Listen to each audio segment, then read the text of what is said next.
Doctor making jokes of story और कहानियाँ।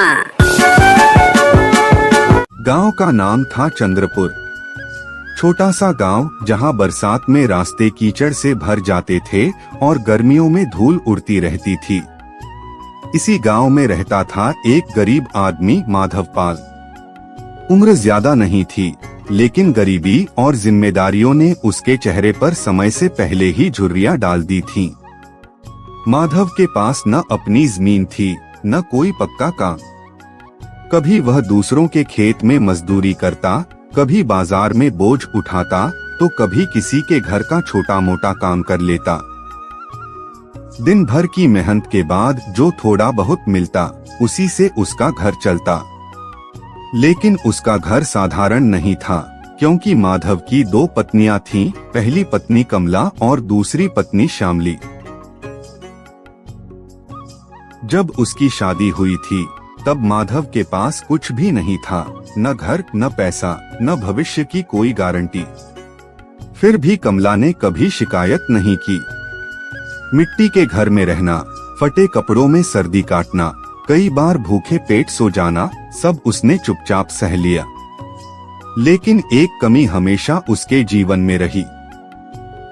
वह मां नहीं बन सकी। साल दर साल बीतते गए, लेकिन उसकी गोद सूनी ही रही। गांव की औरतें आपस में बातें करती। अरे हमारे पड़ोस में जो माधव रहता है ना, माधव, उसका बीबी जो है ना, वो तो बांझ है, बांझ। 7 साल शादी हो चुका है, एक बच्चा नहीं हुआ। अरे तुम्हारी पड़ोस में जो रहता है माधव? अरे हाँ बाबा हाँ, यहीं पीछे ही तो खड़ी है, काम कर रही है। इसीलिए तो माधव दोबारा शादी किया। चल चल जल्दी चल इधर से। सुबह सुबह ऐसे औरत का मुंह नहीं देखना चाहिए, नहीं तो दिन बहुत खराब जाती है। कमला सब सुनती थी, लेकिन कभी जवाब नहीं देती थी। उसका दर्द उसकी आंखों में बस चुपचाप उतर आता था। श्यामली की शादी माधव से परिवार और समाज के दबाव में हुई थी। देखो कमला, मैं दूसरा शादी के लिए मजबूर था, क्योंकि घर वाला और गांव वाला सब हमको जबरदस्ती शादी कराया। मैं सब कुछ समझ रही हूँ, लेकिन मेरा क्या होगा? तुम मेरा पहला पत्नी हो, तुम्हारा ऊपर मेरा प्यार आगे जैसा ही रहेगा, और फिर एक बच्चा भी होगा तो तुमको भी तो माँ पुकारेगा। सब कुछ इंसान का हाथ में नहीं होता, तुम भी क्या करोगे, तुम भी मजबूर हो। नसीब में मेरा जो लिखा है वही तो होगा। सबका एक ही कहना था, बिना बच्चे के वंश कैसे चलेगा। श्यामली जवान थी, जिंदा दिल थी और सपने देखती थी। लेकिन शादी के कुछ ही दिनों में उसे समझ आ गया कि इस घर में सपनों से ज्यादा जरूरत संघर्ष की है। गरीबी, तंगी और दो औरतों के बीच का अनकहा तनाव सब उसके सामने था। कुछ महीनों बाद श्यामली गर्भवती हुई। घर में खुशी आई, लेकिन उसी खुशी की छाया में कमला का दिल और भारी हो गया। श्यामली के गर्भवती होने के बाद माधव ज्यादा समय उसी के पास रहने लगा। कमला यह सब देखती रही, बिना कुछ कहे। मैंने तुमको इसीलिए शादी किया कि मुझे एक बच्चा हो और हमारा वंश आगे बढ़े। देखो, सब कुछ इंसान का हाथ में नहीं होता, कुछ ऊपर वाला का ऊपर भी छोड़ना चाहिए। अगर वो चाहेंगे तो मेरा औलाद होगा, जरूर होगा, और वंश जरूर आगे बढ़ेगा। एक दिन चूल्हे पर खाना बनाते हुए कमला ने धीरे से कहा, अब तो किसी को मेरी जरूरत ही नहीं रहा।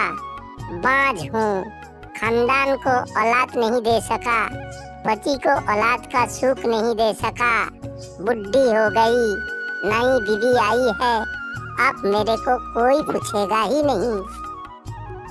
श्यामली यह सुनकर चुप रह गई।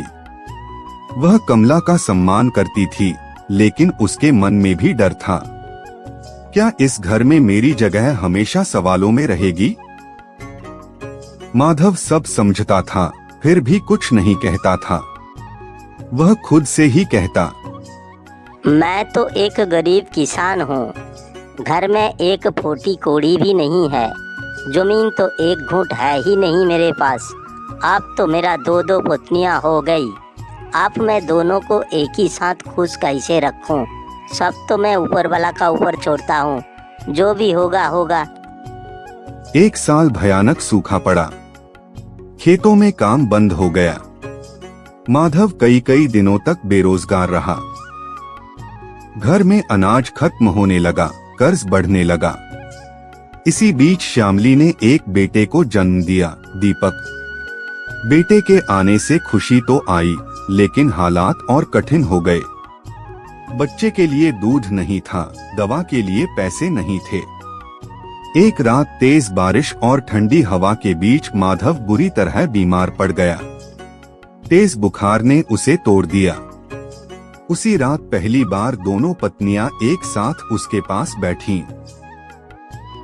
कमला पूरी रात जागकर माधव के माथे पर पानी की पट्टियां रखती रही। श्यामली बच्चे को गोद में लिए चुपचाप बैठी रही। अचानक कमला ने कहा, इनको तो किसी भी तरह बचाना ही पड़ेगा। ये बचेंगे तो हम सब बचेंगे। श्यामली की आंखों से आंसू बह निकले। उसने धीमी आवाज में कहा, दीदी, आपने मेरे पर भरोसा कीजिए, विश्वास कीजिए। जब से मैं इस घर में आई हूँ, कभी भी मैंने आपका जगह लेने का कोशिश नहीं की। मैंने आपको कभी सौतीन नहीं समझा, अपना माँ समझी हूँ माँ। आप बोलिए दीदी, इसको बचाने के लिए मुझे क्या करना चाहिए? मैं सब कुछ करने के लिए तैयार हूँ। उस रात दोनों ने पहली बार एक दूसरे को प्रतिद्वंद्वी नहीं बल्कि साथी की तरह देखा। बीमारी से ठीक होने के बाद माधव ने ठान लिया कि अब जिंदगी ऐसे नहीं चलेगी। गांव के एक बुजुर्ग की सलाह पर उसने मुर्गी और बत्तख पालना शुरू किया। कमला हिसाब किताब संभालती, श्यामली देखभाल करती। धीरे धीरे हालात सुधरने लगे। दीपक बड़ा होने लगा। उसे दोनों माँओं का बराबर प्यार मिला। गांव वाले हैरान होकर कहते, अरे जाओ जाओ, तुम लोग जाओ, जाके देखो, माधव का दो दो पुतनियां हैं, फिर भी उसका घर में कितना शांति छाई हुई है। और तुम लोग अपना पोती का साथ हमेशा लड़ती रहती हो। दो सौतीन एक घर में रहते हुए ये कैसे मुमकिन है? अरे होती है। दो सौतीन अगर समझदार हो और दोनों मिल के अपना पति को खुश रख सके तो ये मुमकिन है। घर में खुशी बनाया रखना मुमकिन है। एक शाम माधव ने कहा, आज मुझे एक बात तो बहुत अच्छी तरह से पता चल चुका है। घर में अगर पैसा ही पैसा हो तब खुशियाँ नहीं आते। खुशियाँ तब आते हैं जब घर का हर आदमी समझदार हो और एक दूसरे का अच्छी तरह देखभाल करे।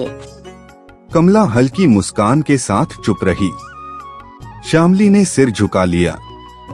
तीनों जानते थे कि गरीबी अभी पूरी तरह गई नहीं है, मुश्किलें अभी भी हैं। लेकिन अब घर में ईर्ष्या नहीं थी, झगड़ा नहीं था, सिर्फ साथ और भरोसा था। चंद्रपुर गांव में आज भी यह कहानी सुनाई जाती है। माधव गरीब था, लेकिन उसका दिल अमीर था।